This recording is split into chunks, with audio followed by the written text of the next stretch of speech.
My name is Jennifer Catherine King. I am the founder and creative director for Invictus Media. We are a visual production agency. We're located in downtown Des Moines. Invictus has successfully been in business since 2018. I like to tell people I started the company as my midlife crisis. I started Invictus 9 days before my 40th birthday. Wow, good Yeah. for you. Yeah, I mean, so that's the type of midlife crisis that you want. Yeah. I had no idea what it was like to become a small business owner. I just knew that the last couple of jobs, which they were very much freelance jobs, I was just tired of working for other people under their umbrella, and I knew that there needed to be significant change in my life. Mm-hmm. Awesome. So when you started your business, where did you kind of see it going, or what was your dream for this? Well, when I first started Invictus, we were a full service agency of one, and that one was me.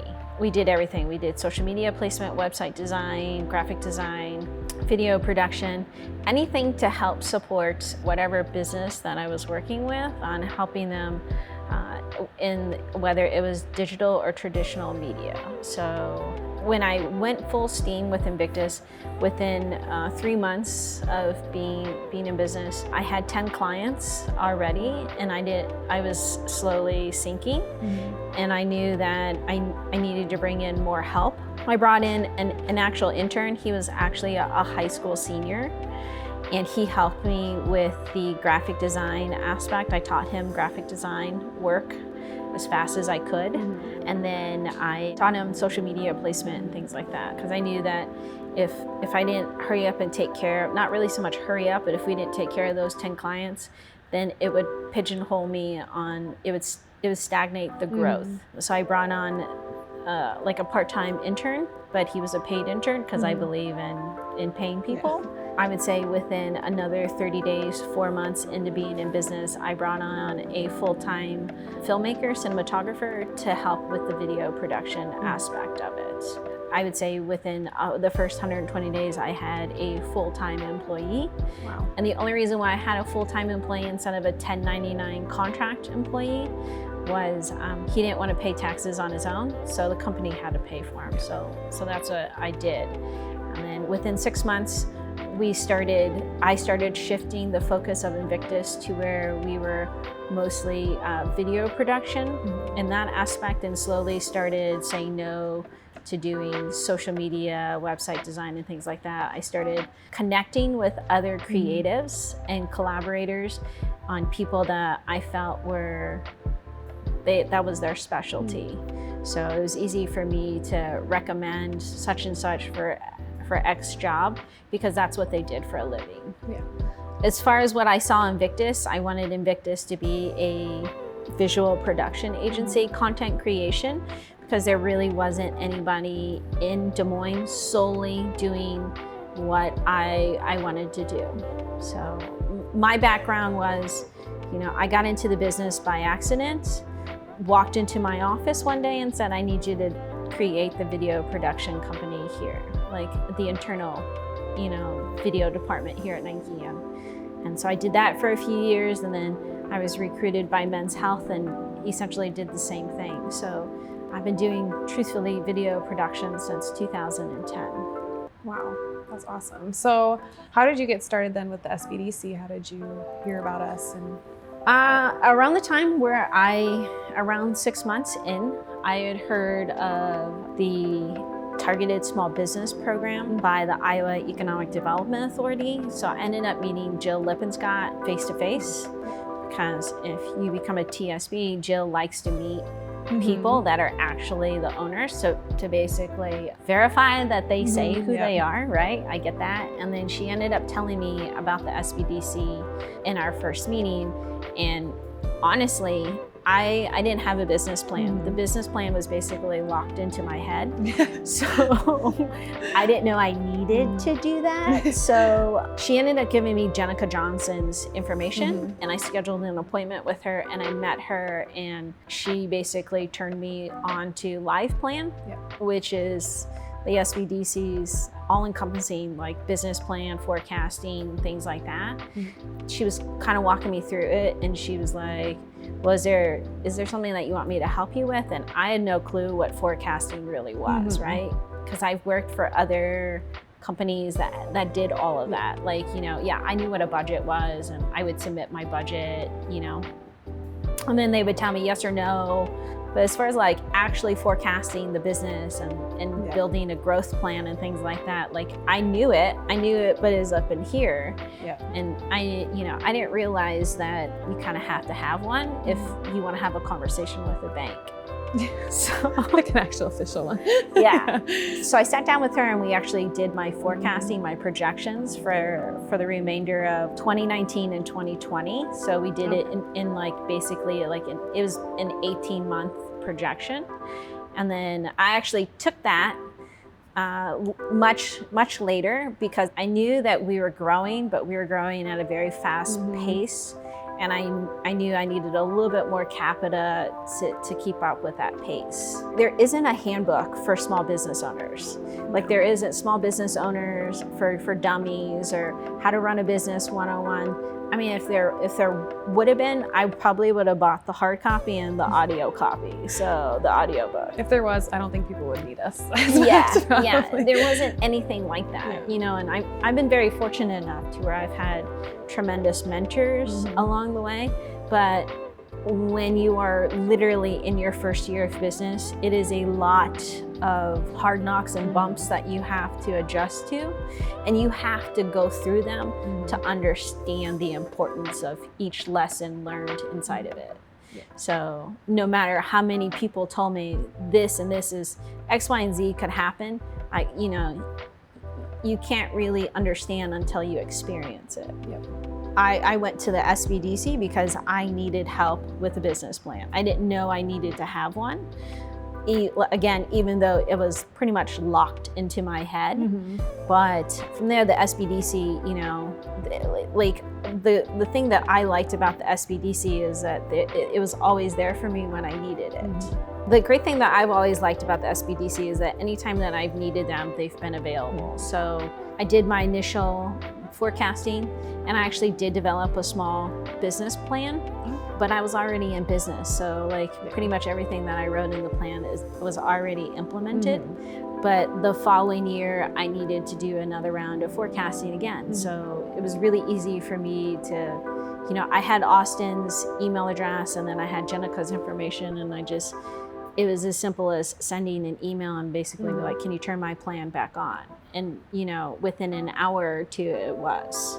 So when I go in and do my forecasting and my projections, and then, you know, I actually just recently in November, I had to do it again because, you know, again, banks require that information. So who knew? But okay, that's interesting. So with the pandemic and everything, did you see yourself having to pivot at all? Yes. And what did that look like? We did pivot. We pivot tremendously. We never stopped working. We still came to work every day. I just pulled back hours. So, you know, like during the lockdown, we worked 5 hours a day. We got caught up on some projects that we were a little bit behind on, which we were very fortunate. And then in the midst of it, we ended up pivoting and started offering full-time live streaming services. So there are other production companies in the area that like their main bread and butter is live streaming, but they could not give the supporting assets such as like commercial work or event coverage or promos to go with it because they didn't have the equipment or the people to do so. When I offered live streaming, it was easy for me to offer live streaming and then offer, you know, promotional work, you know, promotions such as commercials or short little social media clips to help advertise for their event because it was virtual all at that time. So, and of course, you know, people were always on their phones or on their computers, so it was easy for us to turn over, you know, a short asset for them to run on social media to help advertise for their live streaming event. So we were able to do that. And then, not that I'm saying, you know, live streaming is easy, but we made it as easy as possible to where the clients didn't have to worry about that. All they had to do was do their presentation or host their event, and we would take care of the rest for them. I just have a couple more questions. So you and I briefly talked earlier, but why, I mean, you've kind of been all over. Correct. You've lived a lot of different places. Why Iowa? Why Des Moines? Did you choose to start a business here and build it up in this place in particular? Yeah, so I originally got to Iowa because I was the senior field manager for Fresh Fit Meals. They're a meal prep company in front of, in Urbandale in front of the Lifetime. My original job was to network and connect, and as well as build their advertising aspect and, you know, get a lot of the reach for the stores that they were gonna build here. The original plan was actually to build 5 in Iowa. We built 3, and all in Des Moines. And then the grand scheme of the picture was to build 40 up and down I-35, all the way from Texas to Minnesota.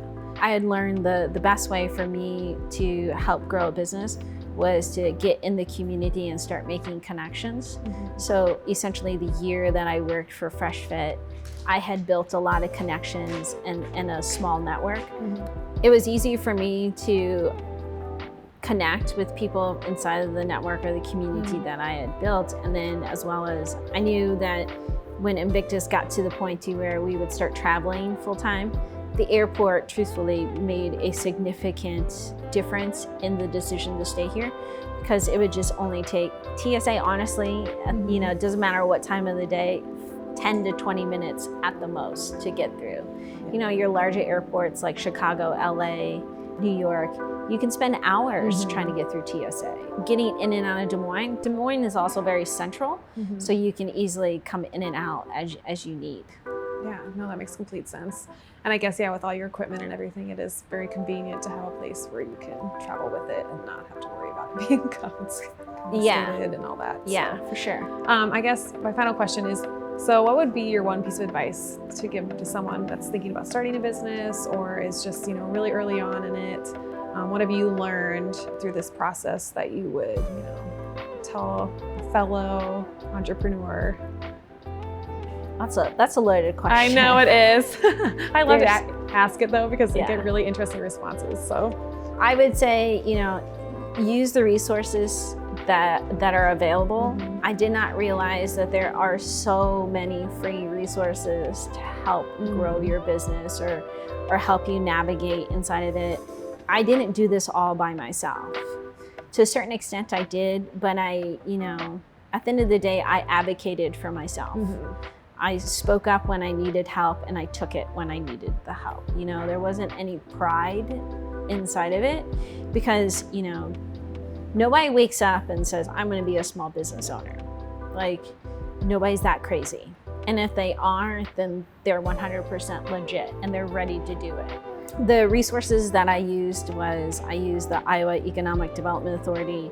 You know, I became a targeted small business. They're the people inside of that, like Jill's always been a great advocate for us. And anytime that I had questions or I needed some answers, she's always been there to help me. The Iowa Center for Economic Success, which is a part of the IEDA, that I didn't use very many resources inside of that, but I did take out a small micro loan through TSB when I first started out to help buy my equipment. That was a resource there that I don't think people realize is available. Then of course the SBDC, you know, I didn't realize this, but Trisha Rivas from Trixie's, who now works at SBDC, actually told me that, you know, like the Goldman Sachs program, right? I am not a Goldman Sachs person, but, or a business, but the Goldman Sachs program uses Life Plan.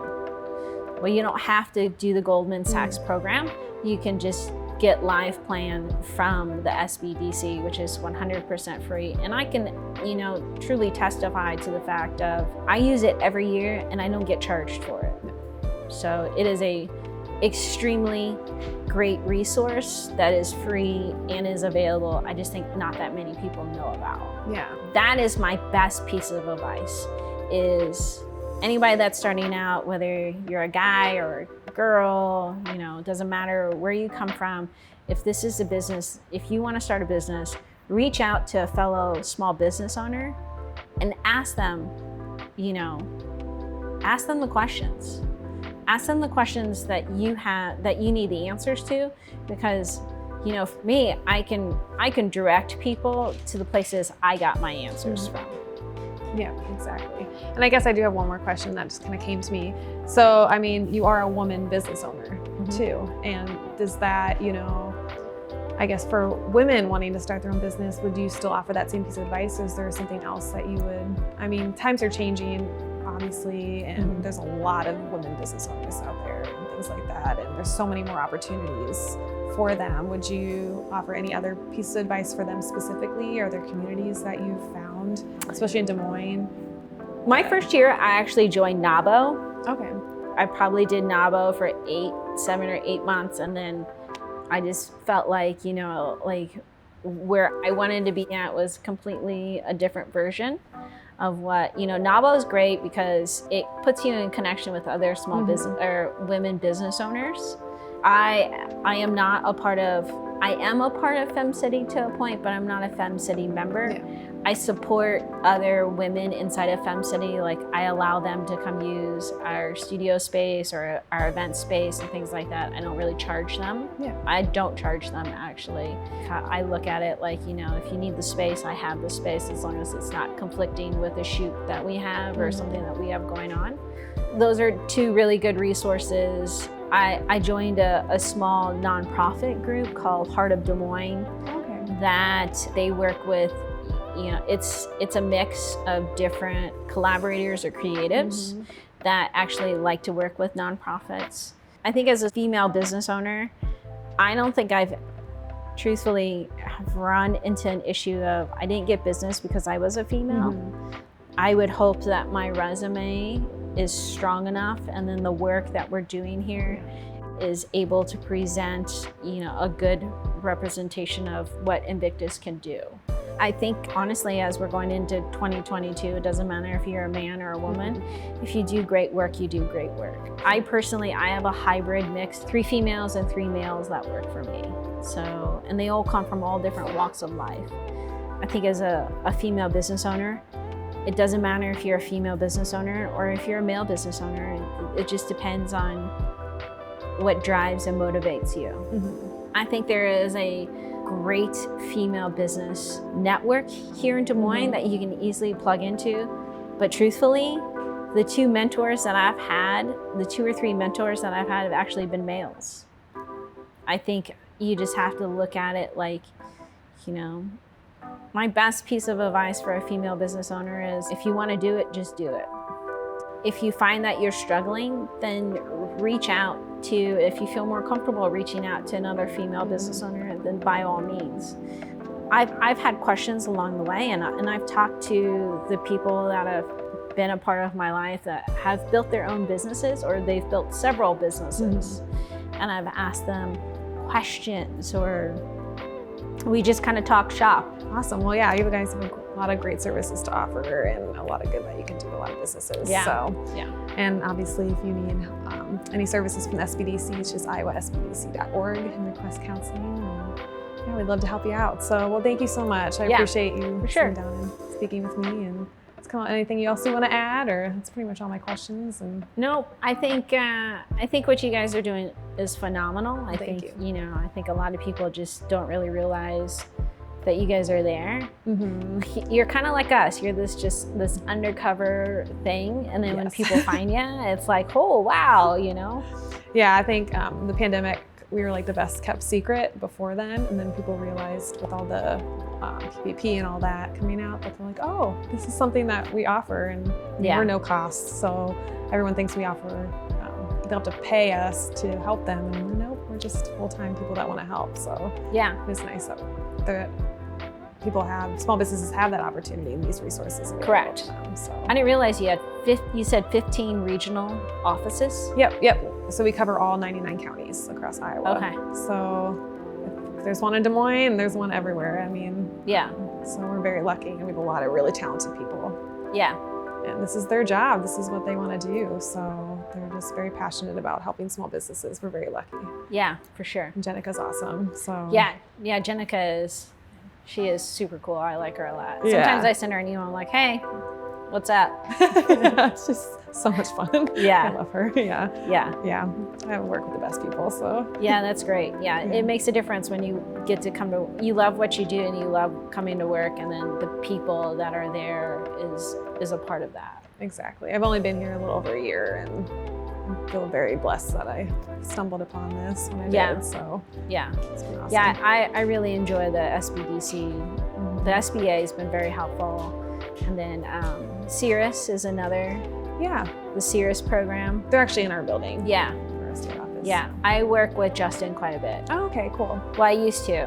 When I decided to take that leap of faith and starting to write RFPs.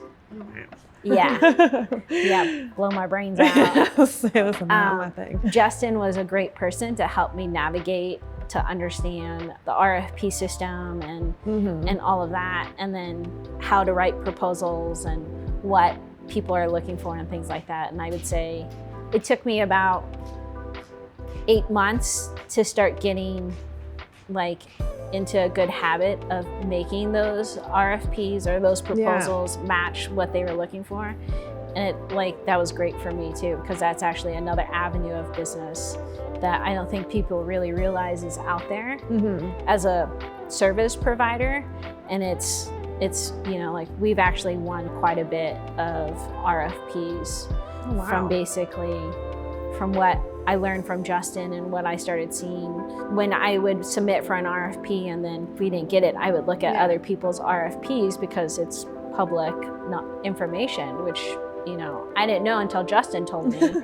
So I started looking at what I was doing versus what other people were doing. And I think the thing with Invictus is that we're always going to try to do something better, and I just basically expanded from there. And Justin's been a great support system inside of that as well. That's awesome. Yeah, there's just so many organizations out there. You mentioned, TSB. We work really closely with them. Yeah. Jill's awesome. Yeah. She's booked one of our meetings. Kimberly's the new. Kim's dope. Yeah, I like her a lot. She's awesome. So she's new at the TSB, and we're excited to work with her. IEDA is another one of our partners. I mean, you've pretty much worked with them all. I think I worked with a lot of these agencies that nobody really knew existed. Yeah.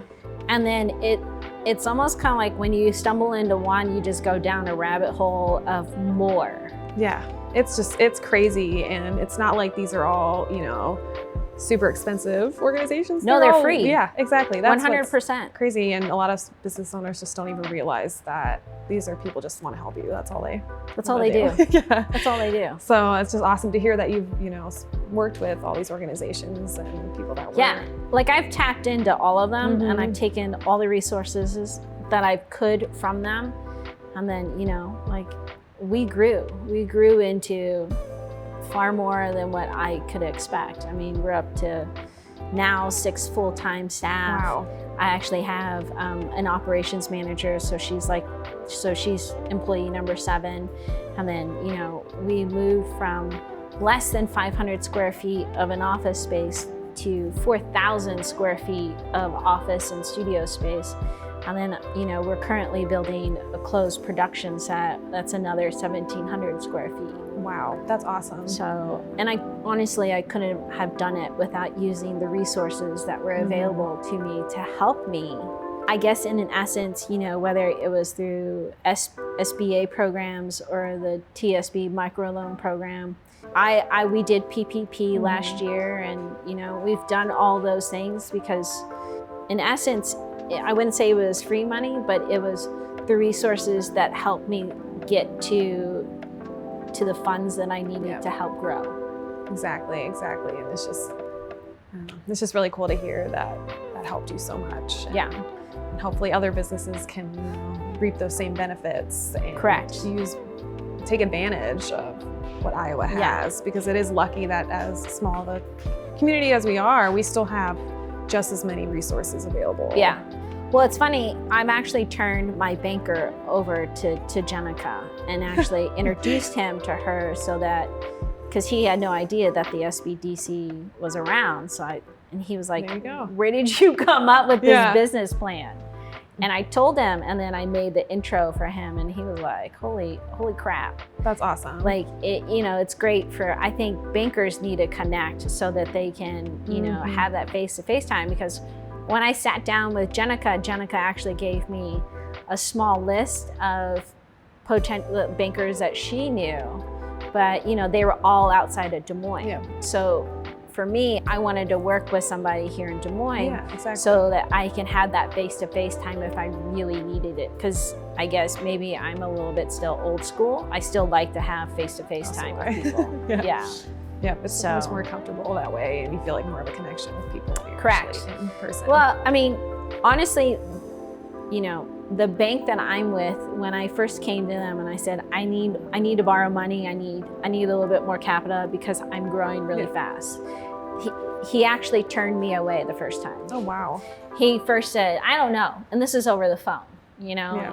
And then I was like, why don't you just give me a chance and I can go over my entire game plan with you. And if I didn't have the forecasting that from Life Plan, I probably would have not have been able to get the funds that I needed. Yeah, and so did you go meet with him in person? Yeah, And then he didn't say no? yes. Exactly. It's harder to say no when you're Yeah. in person with someone. But I also, maybe yeah. it was because I was able to talk to, Well, talk yeah, to exactly. him in person and walk him through what my overall vision for Invictus was. Exactly, and that's so hard to do over the phone or even Yeah. over, Zoom on your computer. Yeah. That's still, it's just not the same. And since then, he's actually given me more money. So. oh, well, see, I mean, obviously you're doing something right. I don't know if he's just as crazy as me or what, but you No, know. not at all. I think obviously it was a good investment on his part. Yeah. So, well, it's cool. I mean, you talked about connecting Jenica with another banker. It is cool that we've had that opportunity with our clients. I mean, just you don't never know what's going to happen with who we work with and help down the line. I mean, there's just so many more connections and network that we make too with our regional directors and things like that with their clients, and it's been really Right. cool to see Yeah. what could happen. I mean, Well, I just looked at it like, the network is there. Why not just continue to keep expanding it? exactly. I mean, just because we meet with someone you once doesn't mean that Yeah. it could happen. We're always going to be around. Yeah. And the connections that you can make and the network that opens up too. Well, I look at it like, why not open the network up, because there might be another person out there that needs the resources and the help just like I did. Exactly. And they just didn't know about it. Exactly. So, Well, thank you. And I think a lot of people a lot of business owners are gonna see this and be, learn something about the resources that are available that they Yeah. might not even know. So they're free. They're free. we are no cost. No cost, yeah. We I will can scream it. testify to that. Yeah, exactly. 3.5 years later. Yes, exactly. So. Well, thank you so much. I Yeah, appreciate for sure. it. And yeah, this is a really good conversation, and I feel like very professionals.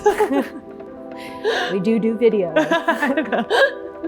I'm glad I could be on my Oprah set. So There you feeling go. Pretty good. There you go. If you guys Off want the an Oprah bucket set. list. Yep. If you want an Oprah set again, just let me know. Exactly. All right. Exactly. Awesome. Cool. Well, I got nothing. All right. We out. Sweet. Peace.